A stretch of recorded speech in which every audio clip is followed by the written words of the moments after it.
Hey, everybody. Welcome to the Duane Kuiper Show. All Giants here on YouTube. Make sure you like the show and subscribe to the show, and you will like tonight's show. Mike Krukow is joining us. And Mike, one of my favorite people of all time, has taken his time to join us tonight on the show. Mikey, thanks for coming by. We appreciate it. Yeah, thanks for having me, and thanks for giving us the opportunity to talk a little Giants baseball. Always fun. Absolutely. It is all Giants. And tonight, Mikey and I are going to cover, obviously, Devers, the game today, some of the heroes from today, the series against the Guardians. Guardians are an interesting team. And we'll talk about where the Giants are at after, 75 games. What do they need? Where do they stack up against some of these the big hitters in the National League? And then, of course, it's my brother Duane's 75th birthday, so we'll have some fun with that as well. But, Mike, let's start with the big news. And you and I didn't get a chance to talk a lot about it on Tuesday when I was at the ballpark, but the Rafael Devers trade, which snuck up on all of us, of course. But I wanted to start with, and I thought a lot about this, Mike. If you could draw up the exact kind of hitter that I think the Giants needed in this lineup, and I didn't want it to sound like I was being a homer on this, but if you really think about Devers, he fits exactly the kind of hitter that they needed. He's left-handed. He's an anchor. He's a middle of the lineup guy. He's got power the other way in this ballpark, which is huge. He's a cornerstone guy. He's signed long-term. I mean, if you add all that up, he's pretty close to being the exact kind of hitter and the kind of offensive threat that they needed. Well, I totally agree. I mean, they needed some threat, and they needed some reputation. And they needed a guy who was not afraid of the big moment. And they needed a guy who had high expectation for himself. I mean, that all rubs off on other players, and it makes everybody better. It's interesting, the dynamic when a guy comes over mid-season, because, here's a guy who everybody knows, everybody respects, and everybody, and certainly the young players, are in awe of what he's accomplished in his career, the reputation that he has. And he comes over to a really established clubhouse with a lot of really good veterans. You got Verlander and Robbie Ray and Logan Webb, and you've got Matt Chapman, and you've got Wilmer Flores, and you've got guys that are just really good pros, and you bring another guy of reputation, and there's a grace period where you have to find the comfort zone for everybody, because when a guy with reputation walks in, everybody in that clubhouse wants his respect. They want him to respect their game. So, and obviously the guy coming in wants to have the respect of everybody in that room. So there's a grace period where you have to kind of struggle to find the comfort zone. I love the significance of the deal going down in mid-June rather than late July, because it gives you it softens the urgency of you to find the comfort zone within your team's personality. Now, sometimes it never happens when you have a July 31st, August 1st guy come in and you only have 2 minutes left. I mean, he's got to find the comfort zone early, and sometimes it doesn't happen. That's why I thought the significance of Buster pulling this trigger on this deal and getting it done in mid-June was of huge significance. And I think that had a little bit to do with the personality of Rafi Devers. If you look at what happened, look at all the distraction and all the controversy he went through in spring training. It was a major distraction for him. And you saw how he started the season. I think his first 17 at bats, he struck out 14 times. Yeah. And then, he took off. And then he proceeded to start getting back into the groove of things and whatnot. So this is distraction coming over to a new team, something that he's never done mid-season. And so, you have to give him a little bit of time to get this thing all done. So I love the fact that they've done this. I love the fact that they've done this early, prior to the trade deadline. And in regards to him being the type of hitter that they need, 100%, he'll make everybody better. But, you have to wait for them to get to that comfort zone. But they're all going to have to get to that. But this is a guy that they've been trying to get for a couple of years, and they finally did. A lot of stuff coming out of Boston. Nobody knows everything that happened. The front office knows, and Rafael Devers knows. None of us know. We read about it, we hear about it. But I do know this, Mike. I was not a major league player. You were for a long time, but I've been around it long enough to know that the one thing that can really bother a major league player is if he feels like the front office isn't being honest with him. And I think that's the way Devers felt. Now, we don't know how much truth there is to that. And I think both sides probably could have handled this situation better. And I think Devers would probably admit that. And I think the Red Sox front office would admit that. But how accurate am I, Mike, to say that as a big leaguer, you do not want to feel like the front office is not being straight up with you as a player or as a manager or as a coach? It's such a sensitive thing. And, I see certain managers, they have the style where they are going to back their players no matter what, because they know how sensitive it is to maintain a clubhouse that flows, that there aren't any speed bumps in. And I think that, as a player, you expect that out of an organization. You expect that out of your general manager. You expect that out of your manager and your coaching staff, to everybody be on board and support and pull and push and pat on the back and kick in the butt. I mean, it's the nature of a good chemistry. And when a controversy happens, there's one intangible there that you cannot control. And it's not even so much the writers, because the writers, for the most part, 99 out of 100 are going to be responsible journalists, and they're going to report what they see, and they're going to interpret it their way. But they're going to be fair. Yeah. Where it gets weird is when it goes out into social media, where you invite opinion that is not educated, it's emotional. And all of a sudden it takes on a new life. And then that filters its way into the clubhouse. And it's a true poison. And it can take down a clubhouse as quick as anything that I've ever seen. That's how sensitive it is. I mean, one teammate, one guy in the clubhouse, without the distraction of social media or anything to do with the media at all, one player, if he's disgruntled, can take down a whole clubhouse. It is that sensitive. I've seen it. I mean, I've seen it. And just, I'll give you a story. When we were in AA baseball, we were in Midland, Texas, and I was with the Cubs. And we had really a good pitching staff. The oldest guy on the team was a guy named Donnie Schrader, and he was good. And he had been in big league camp with the Yankees. And, of course, we got around him in all bus rides. We were peppering him about information about the big leaguers and about big league camp and what it was like. And it really felt like a Bull Durham moment. But he was funny, but he was negative. You come to the ballpark in Midland, Texas, has a gale blowing out to left every day. It's really an offensive side, left field side. And he'd walk in every day, go, "Hey, he was on the launch pad today." It was, but it planted a bad seed. Yeah. It's not that funny anymore. After a while, it's not funny, right? No. And we come to the ball, and there were other things and comments and whatnot. They always kind of had like a negative vibe to him and whatnot. Anyway, we come to the, and he was the best pitcher of the team at the time. We get to the ballpark one day, and we had Donnie Moore and Bruce Sutter and Dennis Lamp and myself, and all guys had some long careers in big leagues. We get there, and we look over at Doc Edwards, who was our manager. He called a meeting, and we looked over at Donnie Schrader, and there was nothing in his locker. It was cleared out. And Doc Edwards said, "You may notice that there's a locker that is cleared out.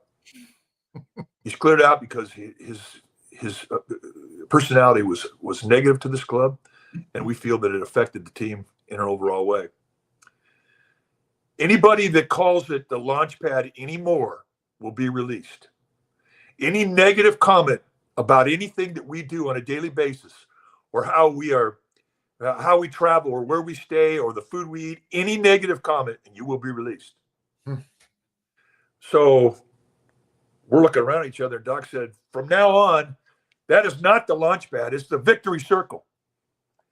So we kind of went, "Oh my God." I mean, we'd never seen anything like this before. A guy get released, a guy who was pitching well.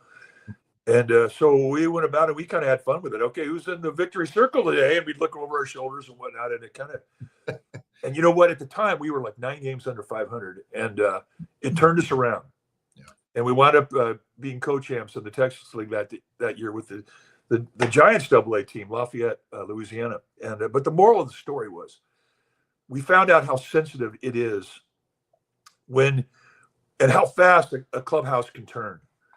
So I wasn't there. I don't know all the sides involved and whatnot. I just know that it was hard for everybody there, because as a player, if you're not the guy who's involved in the controversy, you're getting asked about it every day, and you can't get away from it. So I think it was a learning experience for a lot of guys, and I think for Rafi Devers, it was he rallied well. I mean, he's having a great year. And I tip my cap to him to be able to, resurrect his season and to have a great season going. And I do think that the Giants, coming to the Giants, is an opportunity for him to get a fresh start. I'm not saying that he absolutely needed one in Boston, but it certainly is an opportunity for him here, and what he means to this club and how he's being received. And he walked into that clubhouse and he knew right away it was a good clubhouse. Mm-hmm. He went to his presser on Tuesday, and everybody in the Giant, every player attended the press conference. They're all sitting there in the audience. Very cool. And it was a very cool thing, but that's how they are. It's a very strong clubhouse, and they welcomed him with open arms. And so I think it's a good place for him. It certainly is in the eyes of the Giants fans in the front office. And everybody's got a number on their back that says Giants on the front. So I'm really anticipating this going to be a really positive thing that happens to this club. We all are. I wanted to look back to 1987, and I know that's a long time ago, but it got me thinking about the Giants making a big trade when the team was struggling. You were on that team when the Giants made the Padres trade. So it's 1987, Mike, and I looked this up. You guys were scuffling. You had lost 14 out of 20 in a stretch. You're playing right around 500, and now it's the 4th of July, and Al Rosen makes the big deal with the Padres, and you get Mitchell and Dravecki and Lefferts. And I wanted to see how you felt about that, because it's not the exact same kind of trade as this, but my point is what is a big trade like the one we saw this week and the one we're talking about way back in 87? How can that uplift a clubhouse and, I'm not saying turn things around, but get it back going in the right direction with new players? Because after that, you guys played great baseball. And I know there's a lot of other things that were going on. It wasn't just the guys you got, and you guys went on to win the division. So how can a big trade pull up a clubhouse if it's needed, or maybe get things headed in the right direction? Because you saw it firsthand back in 87. Well, the number one thing is that you as a team have the perception that you just got better. You had respect for everybody that walked in your clubhouse. For Kevin Mitchell, I mean, he went back to San Diego from New York, and it wasn't easy for him, and the press wasn't that fair with him, and it hurt him the way that he was treated there. So I thought for a change of scenery was really good for him. We had a really established clubhouse. We had good leadership in the clubhouse, and we really went out of our way, and we didn't have to go far. We went on a road trip. It was great. When Mitchell shows up, he didn't have a name on his number. In his back, he was number 7 with no name on it. And we put him in the book for that, and he had to pay a fine. Dravecki and Lefferts, I mean, it was just a great opportunity for them. And again, we all respected the two of them. Yeah. So we all assumed that, we really got, better. And but I'll tell you, we had a game shortly thereafter that we had to play a exhibition game in Phoenix, which at the time was the Giants AAA affiliate. So we go down there, and Mitchell, I mean, he had an unbelievable wardrobe, and he had a lot of leather. So now we're going into Phoenix. It was like 110 degrees, and the bus that picks us up at the airport, it didn't have air conditioning. Mitch is in the back of the bus. and he is perspiring profusely, and to the point where we're starting to worry about him. Well, when leather pants that are tight to begin with get wet with perspiration, they start to shrink, and now they're starting to get tight. So now we get about halfway from the airport to Phoenix Stadium, where we're going to play the exhibition game, and he's taking scissors and he's cutting off the leather pants and he's cutting off the leather jacket. And we were, I mean, it was miserable, and there was 125 degrees in there, right? It was terrible, but we were laughing at and the way he handled it, the whole thing. Well, anyway, we put him in the book for endangering 14 different species of animal with a wardrobe. And when you do something like that, you say, okay, how's this going to react to this? Yeah. He was the guy that laughed the loudest in the room. He thought it was hysterical. And that was just a way to find the comfort zone for him. And we did the same thing with Dravecki, and we did the same thing with Lefferts. But it was really a quick journey for all three of those guys to feel like they belonged on that club. And the impact that they had, I thought, was absolutely the difference maker in that season. And we went on to win the division. For a lot of us, it was the first time we'd ever won. And it was just one of the greatest experiences we ever had. But, you know, we did what we needed to do to get the chemistry that we had before the trade, because we said goodbye to really good people that went to the Padres, people that we were fond of and we liked and were our teammates. And when you bring in new faces, there's a period where you're a little vulnerable as a team. But with Devers coming in and being the personality that he is, you kind of feel like, I mean, there's a softness about him, where he has a trust when he walks into a room, and when those people that surround him meet the trust that he anticipates, it's really a good vibe. So I don't think that this grace period for this team to redefine their chemistry with his addition is going to be an obstacle at all. I think it's going to be a good thing. Today's game had a lot to do with it. Yeah. One more thing about the trade, and that's you got to give something up to get somebody like Devers, right? And listen, I mean, Jordan Hicks, I think he was expendable. He never looked comfortable as a starter. That was just a thing that was always kind of there with Hicks. And you give him a couple of minor leaguers. One of them looks like a pretty good hitter. That's the price you pay. But I wanted to ask you about Kyle Harrison, because he was the main player in the trade. And I know you're very high on Kyle Harrison. We've talked about him a lot, you and I. And I have something that I want to run by you. But before that, give us your opinion about Kyle Harrison and why you felt like, I mean, before the trade, you had felt like of all these young pitchers, he may be the one that has the highest ceiling. Well, I think he may have the highest ceiling simply because there are 3 or 4 different ways that he's going to find in adding pitches to his arsenal that are going to elevate him rather quickly. Because right now, I mean, he's 65% of the time he's coming at you with a high 4-seam fastball. Mm-hmm.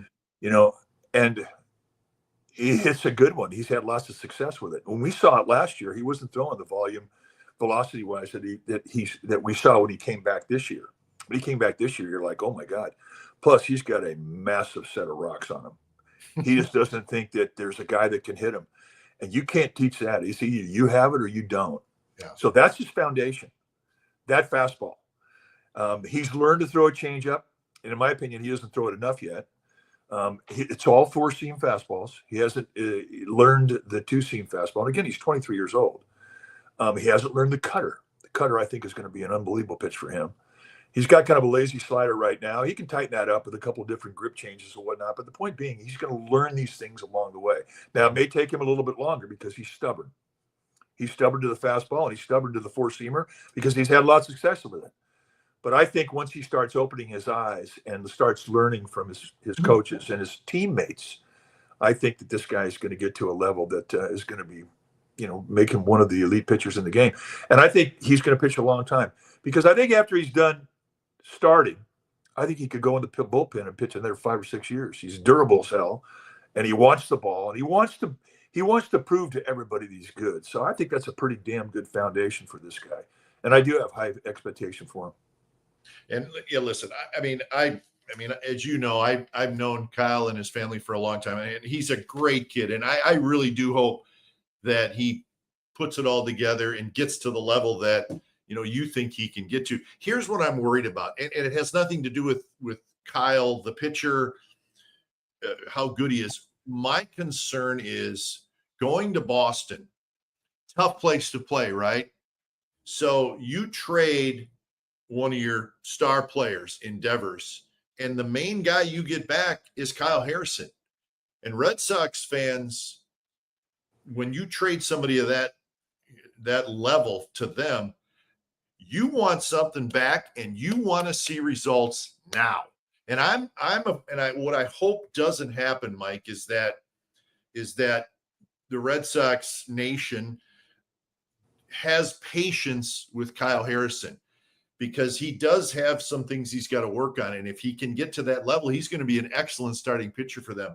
I just hope that any struggles he may have getting to that spot in Boston doesn't take him down. If you understand what I mean, because it is a tough town, very tough fans. And I hope that they show patience with Kyle Harrison and allow him to get to the point that you and I are talking about. And if he struggles a little bit, because I just, it's a tough group there. And I hope that doesn't happen to Kyle. I hope they're patient with him. I was really fortunate in my career to be able to play in the Midwest with the Cubs, obviously on the West Coast with the Giants, and on the East Coast with the Phillies. And, they're different audiences and expectation. And I always have said that the Giants fans love their team like they love their grandchildren. The Cubs fans love their team like they love their mother. And the Phillies teams that I played on, and I think it applies to all of the East Coast teams, they love their team like they love their God. There's a passion that's very, very deep. There's also an incredible knowledge there, which I found out playing in Philly. They know the game. Yeah. And what they look for is backbone. They look for a set of rocks on a guy. They look for how he challenges, how he accepts defeat, how he accepts success, how he handles the people around him. They will embrace Kyle Harrison, and they will give him time, because they'll see the blueprint of his ability, and they'll know. And there's people there, obviously in Boston, that are going to help him get to the levels we're talking about. I'm not worried about them booing him, because he can handle it. He'll use that as a motivation. He's a tough kid. It'll be interesting, but I have no fear of that at all, just because of how passionate those fans are. Obviously, they're going to want to see quick results, but with a 23-year-old pitcher, you have to be patient. Yeah.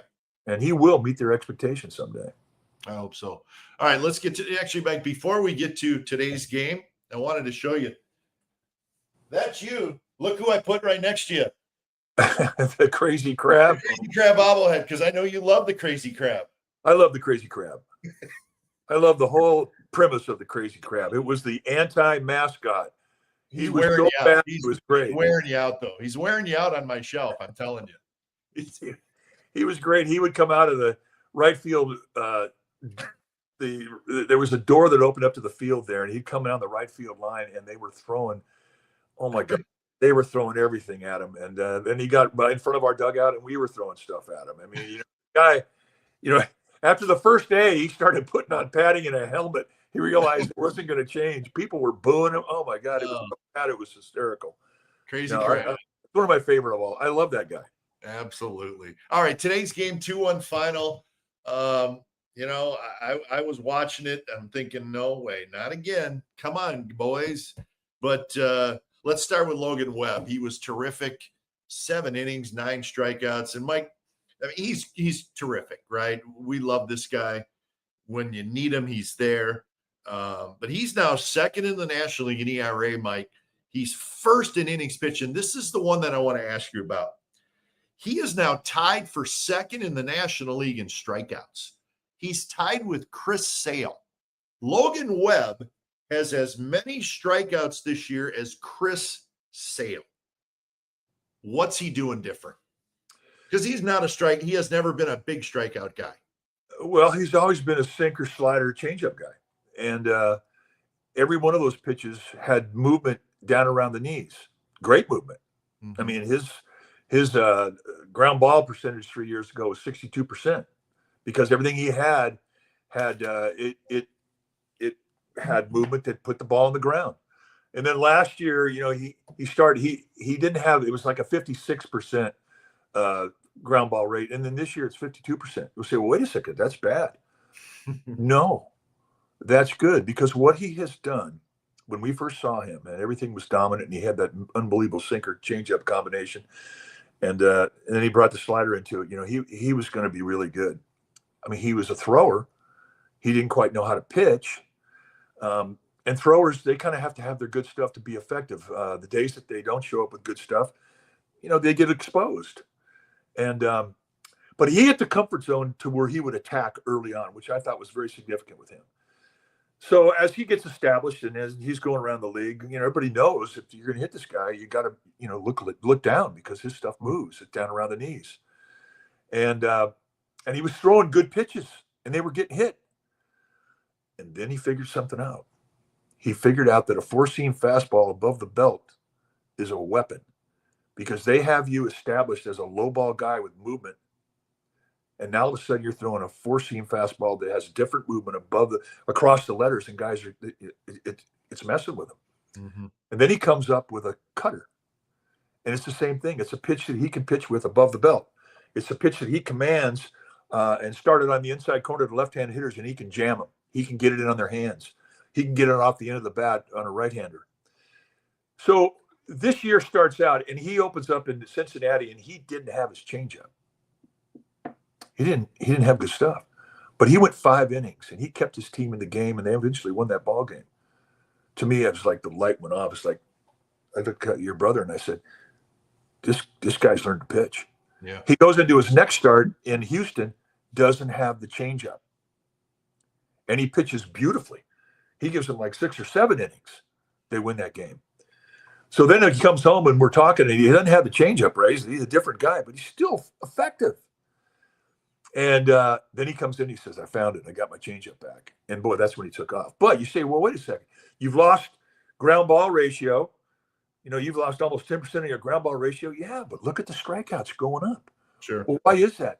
Because you're giving them a four-seamer and a cutter that's opposite what they've been established with their at-bats that they've taken against you. And now, he's been around now. This is 6 years. Yeah.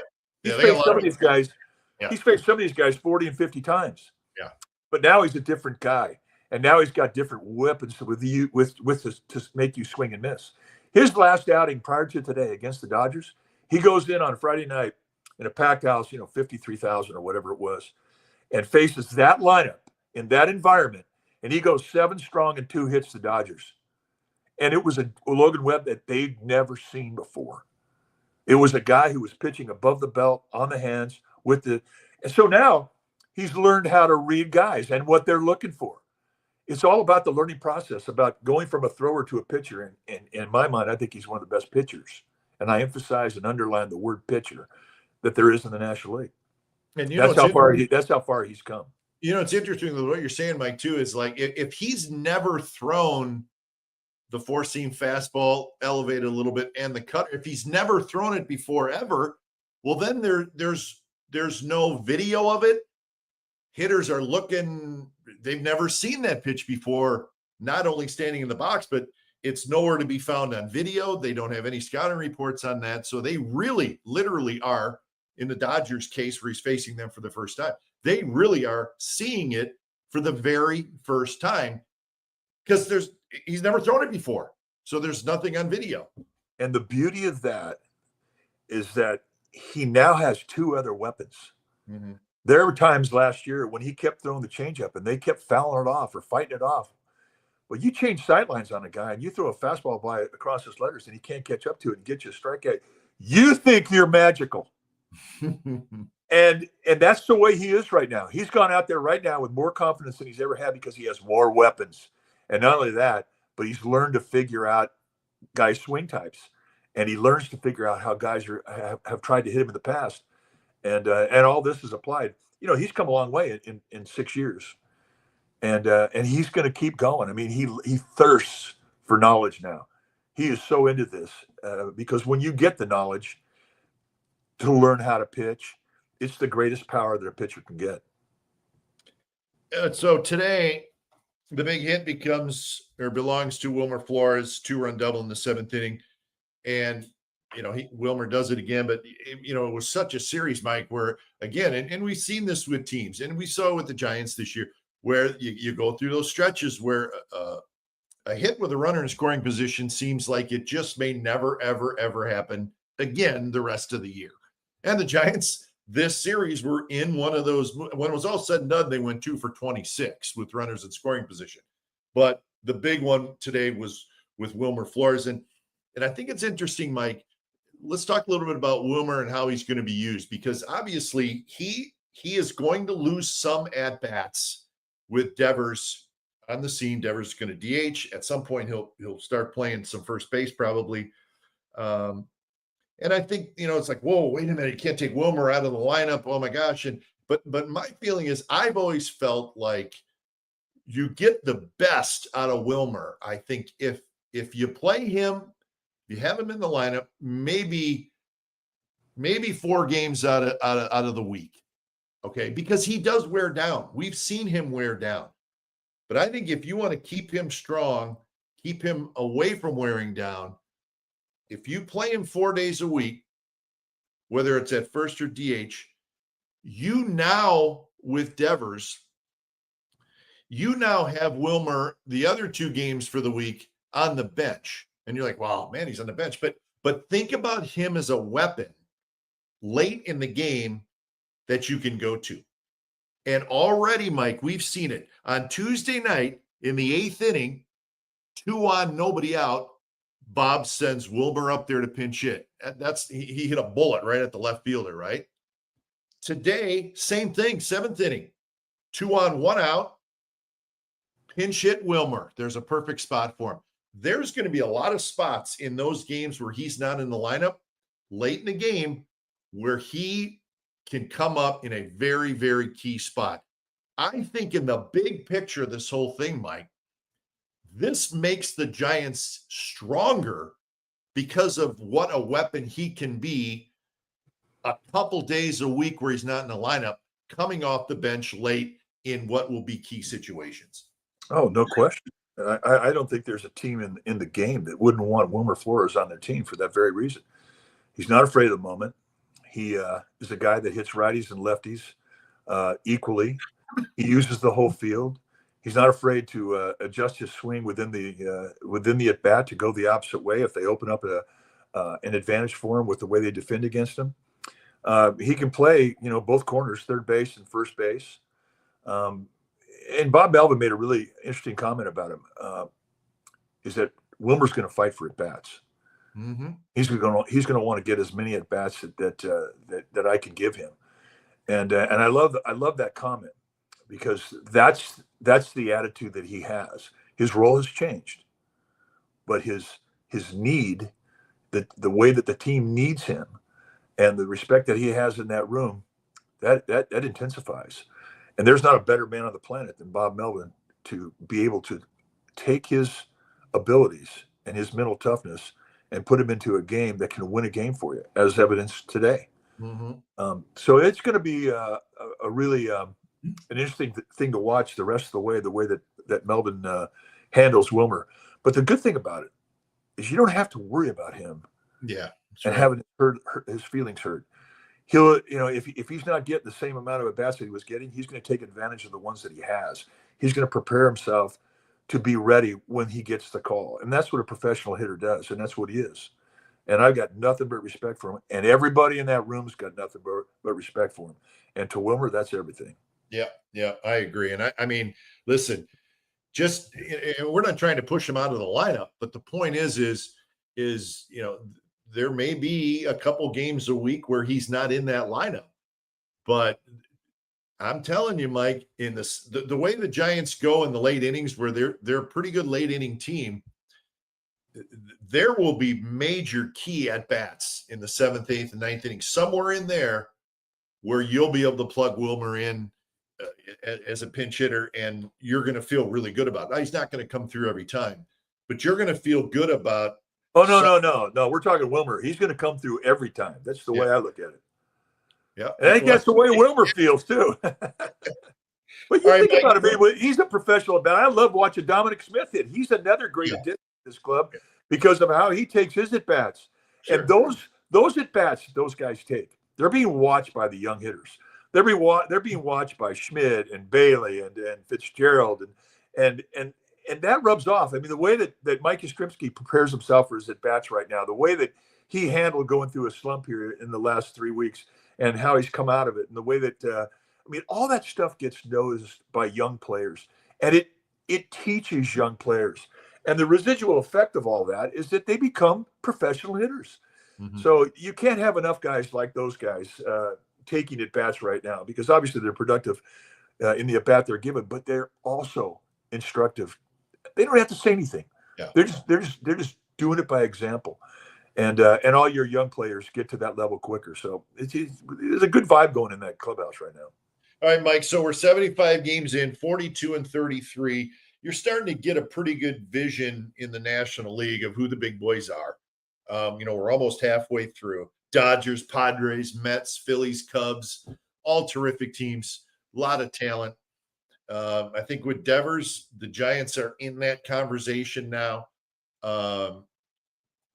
Where do you think they stand among the big boys in the National League? Because listen, you go get Devers and you pick up $250 million of contract for 8 more years, and you got Chapman and Adames signed long-term. You must feel as an organization like we are now with this group of the big boys in the National League. Do you think the Giants are there, and what do they have to do to make sure they stay with this group and get themselves in the postseason? Well, I think that the Giants are a tough series. If you're playing the Giants, you've got your hands full. And in playing all of these American League teams now, every year you get to see every team in the American League, and I think it comes to like 48 games you're playing interleague. Mm-hmm. It's been really an education to me, because there's a lot of tough series out there. There are teams right now that are under 500, but when you get in the midst of a series with them, and it's like you're fighting for your life. Yeah. And I've never felt like there were that many teams that could give you a tough series as I do this year. So I think that there's some parity amongst the talent. I think that the pitching around baseball has continued to evolve to where it's not uncommon to see guys go out there in the mountain and have 7 pitches, 7 different types of movement, 3 different speeds that they can give hitters. It's never been more difficult to hit in the history of the game than it is right now because of it. And I think the Giants, as they go forth, I think they improve with their young core. The young core are still young. They're still guys learning how to be a professional. They're still guys learning how to be consistent, to give you a professional at bat, to give you an outing and go through as a starter and give you 5 innings when you don't have your best stuff. We're watching Landon Roop right now, one of the young arms in their rotation, who, when he challenges and he goes after hitters, he's a formidable arm. When he nibbles with his fastball and kind of gets curveball happy, it's not easy for him. So you want him to elevate with education and rise in ability, because you become smarter and learn how to use other pitches and learn how to read hitters. It's the same thing for young hitters. Like we're watching Fitzgerald right now really go through a tough spell. Well, he's not projecting any confidence in that batter's box at all. You read those things when you're competing against a guy. And when you're up there and a guy is not projecting confidence in that batter's box, as a veteran player, a veteran pitcher, you think you can steamroll right through him. Mm-hmm. And what Fitzgerald has to learn is that you can't take the negative home with you. You have to find a way through your work habits and your anticipation going into a game that you can stay positive and anticipate that you're going to have a good at bat and find out how to do that. That's where he's going to improve. So all of our young hitters, they're kind of in the same boat. There's not any of them right now that are are hitting with a high average, with the exception of Elliot Ramos, who really has turned the corner in his career. He now goes out there and he doesn't wonder if he can play here. He knows he can play here, and that's the attitude that all of the young players on this Giants team have to get for this team to get better. But I mean, I'm looking at the talent level. There's no reason for me to believe that they're not going to get there. But that's how this team's going to improve. They have made great strides from spring training to now, with the overall confidence and chemistry of this team, where they're at right now. They're not surprised when they beat good teams and win a series on the road against good teams. They think of themselves as a good team, but they can get better. And I think that where they may not be elite yet, I think they're headed in that direction. Well, the attendance today, Mike, was 40,093. Not too shabby for a Thursday afternoon. And I've noticed even a better vibe this year, I think, at the ballpark. Giants fans they're eager. It seems like they're eager for a really good team. That's the feeling I get. And they've showed this year. They've come out, and you got the Red Sox coming in this weekend. The crowds on the weekends have been almost sellouts every day. Now you got the Red Sox coming in. You're out there every single game. I'm out there a lot, but there's to me a little different vibe this year, that now with this Devers thing, and we noticed it right away on Tuesday night, that vibe to me has gone up a little bit this week. And I think it's going to go up even more this weekend with the Red Sox in town, because the Red Sox Nation does show out. So you're going to have some Red Sox fans there as well. Good. I expect it to be a spirited 3 days against the Red Sox. The Giants fan base is extremely passionate. And I've always believed that, we had 40,000 plus there today. Yeah. To me, that's 40,000 scouts in the stands. They see a game extremely well. They're intelligent to the game of baseball. They know what a good at bat is. They know what a good situational at bat is. They know what good pitching and defense is. And I think that when Devers walked into this franchise on Tuesday, it was such a great reminder of how we are all connected in this Giants nation. And walking around the ballpark and driving to the stadium, and it goes back farther than that. I was at the Stonestown Mall, and I was going over to the Apple store. I had to get a couple of things on my iPad, and then we went to Whole Foods, and everywhere I went, people wanted to talk about the Giants. And, they had questions, and you felt the passion, and you felt the anticipation, and it was wonderful. And we went to the ballpark. It was that same way. And then when, we got out around the batting cage, and we were watching batting practice, and then here comes Devers. And he walks in the cage, and Barry Bonds at the time walks by, and we're talking to him, and he goes, "I got to watch this guy." I mean, when's the last time you heard Bonds say that, right? Exactly. But my point being, when he started to hit, it got quiet around the cage. Yeah. It was such a cool moment. And then there was a buzz in the crowd. And when he was announced for his first at bat, there was a standing ovation. Mm-hmm. In standing ovations, they have like 5 or 6 guys start it, and then the next guy, and then it kind of grows softly. When he was announced, they got up in a hurry. Boom, man! And then he strikes out, and he still gets an ovation. And then he comes up the next at bat, and again another standing ovation. He comes up with Adames on base, and he hits a freaking P-rod through the gap and right centered all the way to through Triples Alley, and the place went nuts. It was so cool, and it really was a reminder that whole day. Before we came to the park, when we came to the park, during batting practice, during the game, and after the game, the buzz was incredible, and it just reminded me of just how we are all connected in this nation, and it's very powerful. And now that Devers is here, he's part of the family, and I think he's going to like it here. Yeah, absolutely. Let's finish on a high note, Mike.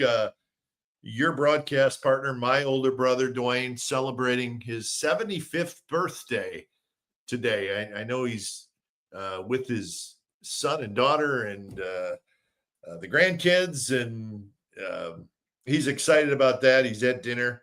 But you've been with this guy for 35 years. I've been with him for 62. So we can't get rid of him, nor do we want to. I can say from my perspective, he's been just a tremendous older brother. And you know what I'm talking about. He's gonna fight. He's gonna fight for his family till he goes down. So he's wonderful, but I know he's special to you too as your longtime broadcast partner. Oh my gosh. Well, I mean, we got to be teammates in 1983. So we've been together longer than, our time as broadcasters. Yeah. We never even envisioned we'd be broadcasters together. That was like hitting the jackpot twice. But, he's like nobody I've ever met because of just the way that he perceives people, and he can read people and can read a room, and the difference that he can make. I love to tell the story about him and children. I mean, he has got a magic about him that is so soft and so wonderful to be around. And we're sitting in the Phoenix airport one day in spring training. We've done a couple of games. Now we're going back to the Bay Area. We have like 5 days off. So we're sitting there catching a flight, and we've got an hour and a half to wait. So we're sitting here reading and whatnot, having a cocktail. And all of a sudden, this woman comes into the gate area there, and she's spent, man. She's like 23 years old, a new mom. She's got a 2-year-old child who's wet and tired and hungry and pissed. So, your brother has the reputation. We know that he's really good with kids, especially fussy kids. And I looked at him and I said, "You've met your match today, pal. You have no chance with this one." He goes, 2 minutes. Well, in 2 minutes, that child was sitting on his lap, laughing, happy. And Kuip tells the mother, "You go take care of yourself right now. Go get a bite to eat, go to the bathroom, just get away a little bit and we'll be here." And she does. And he was there for like a half an hour, and that child never lifted his leg. And you'd have thought he was the magic man. And he made a fan out of that little 2-year-old. And his mom comes back and she looked like a new person. And I've seen him do that 50 times. Mm-hmm. And but he does it with everybody. He'll take somebody as a teammate. He would look in his locker. He'd sit there and he'd just look around the room, and he'd go into every locker mentally and look at everybody in the room and see where that guy was at. And I mean, he would rally the underdog, and he would take care of him. He's taking care of you and me in our dark days, and there really is nobody like him. Happy birthday, Smoothie. 75 years old. I told him, "Hey, the Giants won today. You know what your overall record with the Giants is in your life?" He goes, "No." I said, 2-73. And he looked at me for a second, and then he gave me the face finger, like, yeah, right. Of course. Yeah, I've seen that look. I've seen that look a few times. Not a lot, but a few times. But yeah, he's great. He's a wonderful older brother, as you know, and I know you guys have had a lot of fun together. And I always appreciated the advice that you two guys. Oh, you gave it to me, but it was more for each other as well. Where you said, when you go to work, when you get to the ballpark, always make sure you laugh hard 5 times. And I mean, when I was working with the A's, I always remembered that. I wanted to have fun, right? Because you're broadcasting a baseball game. It's, it's not that serious. It is, but it's not. And I always remember that. And I still watch you guys now after all these years. And I'm pretty sure you still laugh hard 5 times a game. Well, sure. at least. But we all have a tendency to internalize, and there are things we go through off the field that affect our attitude as you come to work. I mean, everybody goes through it, but by saying you go to the ballpark every day, you got to laugh 5 or 10 times hard. It forces you to engage with other people and to do it in a positive way. And it has such a great effect on the fans that we come across. It has a great effect with the people that work our great ballpark, and of course the players and people in the front office. Engage, because people, they're happy. If you create the opportunity for happiness, people will take it. And it's a lesson that hopefully everybody learns in their lifetime. But we've learned it. We love it. It's a big part of our success, is that we've got a lot of love that people give us. And, there's just nothing better than a sense of acceptance with who you are, and we've been blessed. Yeah, and you guys deserve it. There's no question about it. But Mike, thank you very much. And I know we always tell you are one of our favorite, the Kuiper family. You are one of our favorite people, top 5. I mean, it's well, you gave me the certificate that says I'm an unofficial Kuiper brother, and I've kept. Yeah, I know. have that. It's in my wallet right now. You haven't thrown it away yet, have you? Never. Prized possession. Oh man, Mike, thanks for joining me. I appreciate it. You are awesome as always, and I'll see you tomorrow night at the ballpark for the Giants and the Red Sox. So thanks, Mike. I appreciate it. My pleasure, Glenner. Thanks for having me, and we'll see you tomorrow night. All right, and everybody, I hope you enjoyed the Glenn Kuiper Show. All Giants. Remember, hit that subscribe button. Have a good one, everybody.